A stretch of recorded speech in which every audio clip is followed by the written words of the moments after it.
Hi guys, Arthur here from Homeowner DIY. Guys, this is your quick tip of the week. So when it comes to roofing for shingles, you have two types of knives.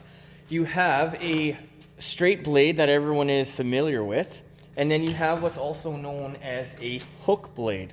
Now this knife here is specifically for roofing. It will accommodate either the hook blade or the straight blade. But what I'm going to do is I'm going to show you how to use both of these blades when it comes to roofing. All right, looking at our tools, so this is a standard snap-off blade utility knife. You can get refill blades, so this one is specifically an 18 millimeter. You can get 25 and other stuff. I thought that you could get hook blades for this, but unfortunately I was sadly mistaken on that one. And then this is a roofing knife. So it has a curved handle. It's meant to keep your knuckles away from when you're cutting your shingles.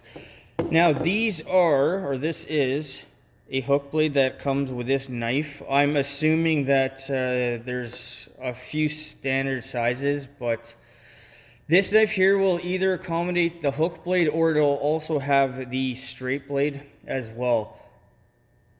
But when it comes to cutting shingles, most people already have the typical snap-on or snap-off straight blade. And then if you want to get a separate roofing knife that has hook blades, then you'll have to get that separately.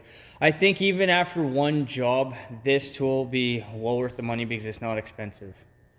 All right, the hook blade here is meant to be cut on the front side of the shingles with your granules. Now this is an Ico Cambridge double black, but you can get red and all sorts of crazy colors. So what I'm going to do is I'm preparing my stair step for an upcoming job. So when you cut your shingles, first thing I recommend is don't go through a double laminate, just go through a single. Depending on the design, there's different designs out there.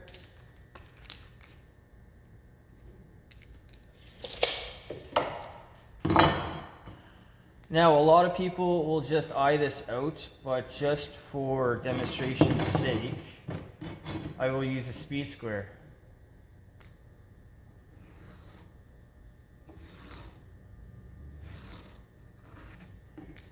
Now when you cut through, always lift your shingle up, and even better in my opinion, take a piece of plywood, put it underneath. So if you're cutting on your roof, I'm doing my prefab work right now, but if you're cutting on your roof, the last thing you want to do is cut through your actual shingles that you've already installed. So with the straight blade, lift and just cut down the line.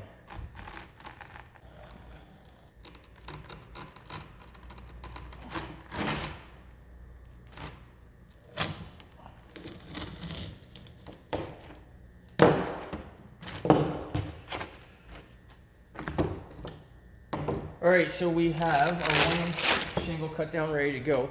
And now what I'm going to do is I'm going to show you how to use the straight blade opposed to the hook.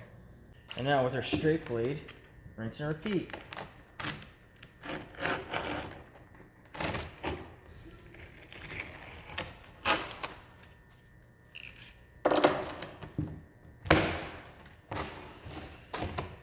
Okay, I have now cut 2 shingles.